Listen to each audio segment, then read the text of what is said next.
네, 학생 여러분 반갑습니다. 지난주에 이어서 해당되는 내용을 우리가 살펴보기 전에 지금 하고 있는 그 내용들은 그 감염병 발생 과정에 대해서 지금 계속적으로 설명을 하고 있는 겁니다. 그래서 전 시간에 우리가 요 병원체에 대해서 먼저 설명을 드렸죠. 실제 그 질병을 발생시키는 어떤 미생물들을 우리가 병원체라고 하는데, 이 병원체는 크게 박테리아, 그죠? 바이러스, 리케치아, 그다음 곰팡이 같은 진균 이런 것들이 대표적인 병원체라고 제가 설명을 드렸고요. 그래서 어쨌든지 이런 발생 과정을 우리가 보게 되면 실제 질병을 발생시키는 미생물이 존재해야 되고, 미생물이 최종 숙주로 가기 전에 잠시 어떤 머무는 장소가 있을 수도 있죠. 그것이 바로 병원소라고 봅니다.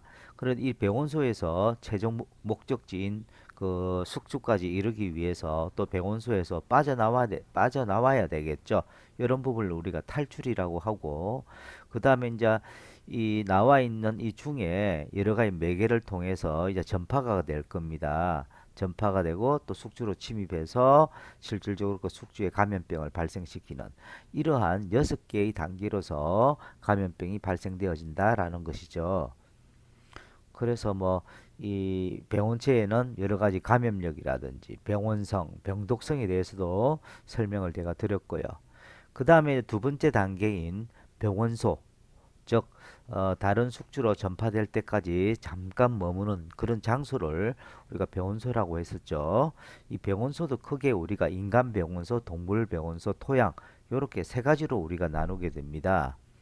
인간 병원소 같은 경우에는 환자, 증상이 있는 감염자, 또 무증상 감염자, 보균자 이렇게 우리가 나눌 수가 있겠고요. 그다음에 이 감염자, 이 보균자 같은 경우에도 잠복기, 회복기, 건강보균자 이렇게 우리가 나눈다고 제가 설명을 드렸습니다.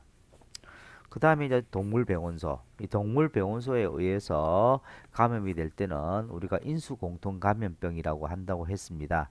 대표적인 것이 우리가 광견병이나 패스트와 같은 그런 질병이 되겠죠. 그다음 토양, 그다음 세 번째 병원소가 되겠습니다. 그 다음에 우리가 또 설명되었던 부분이 이런 병원소에서 이제 이 해당되는 병원체가 탈출을 하게 되는데 어떠한 부분을 통해서 탈출을 하게 되는지 그에 대한 부분들도 제가 설명을 드렸었습니다. 그 첫 번째로는 호흡계통, 주로 그 기침이라든지 가래 재채기 등을 통한 호흡기 계통을 통해서 병원체가 탈출하는 경우도 있고요. 그다음 위장갈 탈출로 인해서 분변이라든지 토물에 의해서 탈출되어지는 그런 부분. 그다음 비뇨계통, 소변이나 분비물을 통해서 탈출이 되어지는 비뇨계통에 의한 탈출. 그다음에 기계, 그 단순히 그 해당되는 곤충이 어떤 숙주나 또는 어떤 인간에게 이렇게 동물들에게 흡혈할 때 같이 거기에 묻어 있는 이러한 그 병원체가 그죠 탈출되어지는 그런 경우가 있겠고요. 그다음 개방병소. 그죠? 제가 지금 개방병소도 제가 자세하게 설명을 드렸습니다. 그러면 그 다음에 우리가 전파에 대해서도 우리가 설명을 드렸었죠. 뭐 직접 전파되어지는 경우도 있고 간접 전파, 간접 전파 같은 경우에도 활성 매개체를 통해서 전파가 되어지는 경우도 있고 비활성 매개체를 통해서도 전파되어지는 경우 있다 제가 설명을 드렸었고, 그 다음에 공기 전파, 먼지라든지 비말액, 그래서 에어졸이라는 그런 또 용어를 사용을 하죠. 각종 매체에서. 그래서 이런 부분들에 대한 정리를 여러분 해주시면 좋겠습니다. 그래서 이 간접 전파 중에서 우리가 활성 매개체, 비활성 매개체가 있는데 특히 활성 매개체 같은 경우에는 이런 절지 동물이라든지 매개 곤충에 의해서 생물학적으로 전파되는 경우에 대해서 좀 자세하게 제가 설명을 드렸습니다. 그래서 우리가 절지동물에 의해서는 기계죠. 단순히 배원체가 체표면에 붙어서 그죠? 이 해당되는 숙주에 침입하는 그런 행태, 즉 어떠한 생물학적인 어떤 변화가 없이 그대로 전파되는 그런 경우고요. 또 생물학적 전파 같은 경우에는 어떤 가장 큰 특징이 발육되는 정식 후에 전파한다라는 거. 그래서 거기에 따른 정식형 전파에 따르는 어떤 질병에 대한 부분들 나와 있고요. 그다음에 우리가 생활한 일부를 거쳐서 발육을 통해서 또 전파가 되는 사상충증 같은 발육을 통해서 전파하는 경우도 있고, 이런 발육과 정식을 동시에 거치면서 전파하는 경우, 또 배설형 전파, 경란형 전파, 이렇게 절지동풀에 의한 전파들은 여러 가지 이런 경로를 통해서 또 우리가 설명되어질 수 있다라는 것을 전 시간에 설명을 자세하게 드렸습니다. 이번에는요, 다섯 번째 단계로서 이제 이러한 매개 전파를 통해서 이 병원체가 특정한 숙주에 이제 침입을 하는 그런 경우가 되겠습니다. 그래서 보통 여기 보시면 침입 부분 간단하게 한번 살펴볼까요? 여기 보시면 새로운 숙지에 침입하는 그런 내용들이 지금 정리가 되어 있는데요. 여기 보시면 그 음, 여기 보시면 전파되어지는 어떤 경로에 대해서 이렇게 설명이 되어지고요. 어떠한 부분을 통해서 숙주에 그죠 해당되는 병원체가 침입이 되는지에 대한 설명이 지금 되고 있습니다. 예를 들어서 기도의 어떤 분비물에 의해서 직접 전파, 이렇게 기침이라든지 공기 매개를 또는 계단물을 통해서 전파는 어느 경로를 통해서 침입을 해당되는 해당되는 숙주에 침입이 되느냐면 기도나 점막 같은 것들을 통해서 가게 되고요. 분배는 어떻게 되죠? 전파 자체가 음식, 파리, 손, 계달물에 의해서 우리가 이 전파가 되어지죠. 근데 최종적으로 이 최종 숙주에게는 입을 통해서 이렇게 발생되어지고 그와 관련된 분변에 의해서 발생되어지는 그런 질병들은 이러한 것들이 되겠다라는 것입니다. 혈액을 통해서 물론 주사바늘이라든지 흡혈에 대한 절지동물에 대한 흡혈에 의해서 혈액을 통해서 전파되는 거 피부가 되겠죠. 이런 부분들. 그래서 통상적으로 병원체에서 탈출하는 그 경로대로 그대로 해당되는 숙주에도 그대로 전파가 되는 것을 알 수가 있다라는 것이고요. 그래서 이런 행태로 하는데 여기서 일단 여러분 관심 있게 보셔야 될 것이 병원체가 병원소에서 탈출하는 그 경로와 실질적으로 숙주로 침입하는 그 경로가 그 부분이 대부분 일치한다라는 것이죠. 기침을 통해서 기도로 우리가 침입해서 질병이 발생되어지는 것. 같은 어떤 경로와 들어가는 어떤 부분이 거의 일치한다라는 것이죠. 대부분 그렇다라는 것입니다. 그러면 이러한 새로운 숙주로 침입하는 경우에 우리가 잘 알겠지만 잠복기라는 것이 있어요. 요 그림에서 보게 되면 특정 어떤 숙주가 그 감염이 되었을 때, 그죠? 병원체에서 감염이 되었을 때 바로 어떤 증상이 보이는 것이 아니라 이러한 증상이 보일 때까지 발병할 때까지 그죠? 침입해서 해당되는 병원체가 숙주의 신체에 침입해서 실제 발병하기 전까지의 요 기간을 우리가 뭐라고 한다? 잠복기라고 합니다. 그래서 병원체가 몸 안으로 들어가서 그러한 임상 증상이 나타나기 전까지의 그 기간을 뭐라고 한다? 잠복기라고 합니다. 그 다음에 이 감염기, 전염기라고 하는 것은 잠복기가 해당되는 그 시점부터 해서 실질적으로 신체 내에 어떤 이러한 병원체가 정식해서 균이 실질적으로 발견되기 시작한, 그죠? 균이 실제로 발견되기 시작한 그 기간, 그죠?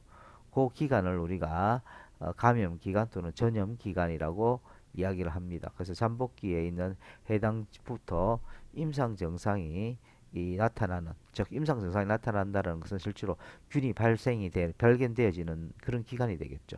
그 기간에 해당되는 부분이 우리가 감염 그런 기간이라고 하고, 그 다음에 이제 세대기라고 하는 것이 있는데 그 감염 시간부터 균 배출이 가장 높은 시점까지 기간, 이것을 우리가 가장 많은 병원체 균을 배출하는 어떤 기간을 우리가 세대기라고 한다. 이 부분은 좀 중요하게 여러분들 체크를 해주시면 좋겠습니다.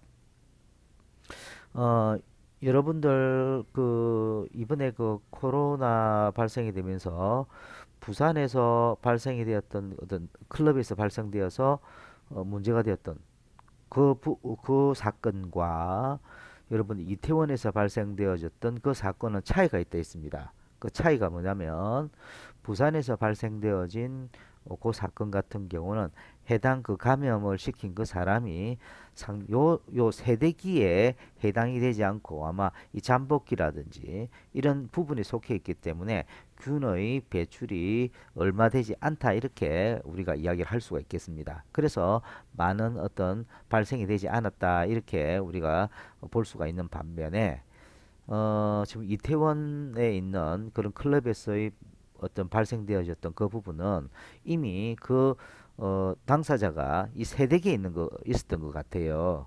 그래서 이 균 배출이 가장 높은 그런 시점에 이분이 여러 어떤 사람들을 접촉을 함으로써 그죠 많은 이렇게 많은 감염자가 발생하게 되었다라는 것입니다. 그래서 이러한 새로운 어떤 그 병원체가 숙주로 침입했을 때뭐 잠복기다, 뭐 감염기간이다, 또 세대기다 이렇게 하는데 특히 세대기에 대한 부분들은 좀 여러분들이 이 관심을 좀 가져주셨으면 좋겠다라는 것입니다.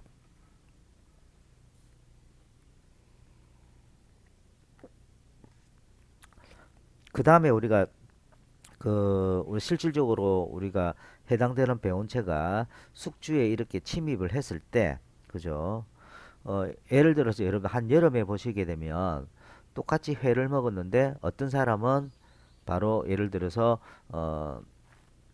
병에 걸리고 그죠? 뭐 식중독에 걸리고 어떤 사람은 식중독에 똑같이 먹었는데도 불구하고 식중독에 걸리지 않죠. 그 이유가 뭐냐라는 겁니다. 뭐 크게 나가 두 가지로 볼 수가 있습니다. 그 해당되는 당사자, 그 숙주의 감수성과 면역의 차이 때문에 발생이 되고 또는 발생이 되지 않는다라고 이야기를 할 수가 있습니다. 감수성, susceptibility라고 하는 것인데 얼마만큼 해당되는 질병을 잘 받아들이느냐라는 것입니다. 즉 질병이 발생하기 쉬운 상태. 다시 이야기해서 해당되는 질병이 내 몸에 들어왔을 때 얼마만큼 잘 발생시키느냐, 잘 받아들이느냐 하라는 그 정도가 감수성입니다. 그죠? 그래서 여기서 보시게 되면 감수성 지수라는 것이 있지 않습니까? 여기 감수성 지수는 접촉 감염 지수와 같습니다. 접촉을 했을 때 이러한 질병이 실질적으로 내 몸에 들어왔을 때 얼마만큼 이러한 균이 제대로 작동을 하느냐, 질병을 발생을 시키느냐라는 것이거든요. 그래서 여기 보시면 가장 이 감수성 지수가 높은 게 뭐라고 나와 있습니까? 두창, 즉 95%에 해당되는 두창이라고 되어 있고 가장 낮은 감수성 지수를 가지고 있는 것이 폴리오라고 되어 있습니다. 그죠? 그러면 95%라는 것이 뭡니까? 이런 겁니다. 이 두창이 관련되어 있는 이 병원체가 100명의 사람에게 들어왔습니다. 이 해당되는 숙주에 침입을 했다면 그 중에 95명에 해당이 되는 사람은 이 두창에 걸린다라는 것입니다. 그죠? 그런데 폴리오는 0.1%라는 건 뭡니까? 예를 들어서 1000명에게 이 폴리오, 이 소아마비거든요. 이 폴리오라는 이 병원체가 몸 안에 1000명이라는 사람에게 들어왔을 때 거기에 실제 발병되는 것은 한 명에 불과하다라는 겁니다. 이것이 바로 감수성이라는 겁니다. 아시겠죠? 그 내용 꼭 좀 기억을 해주시고. 그래서 이 감수성에 대한 내용. 그래서 높은 순수대로 보면 두창, 홍역, 성홍열, 디프테리아, 폴리오 뭐 순서가 중요한 것이 아니고 대체적으로 뭐죠? 가장 높은 감수성 지수가 가장 높은 것은 우리의 두창과 홍역으로 볼 수가 있겠고요. 가장 낮은 것은 뭐다? 바로 폴리오다. 이렇게 여러분들이 정리를 해 두시면 좋겠다라는 것입니다. 그래서 잠시 쉬었다가 또 면역에 있는 부분을 같이 한번 보도록 하겠습니다.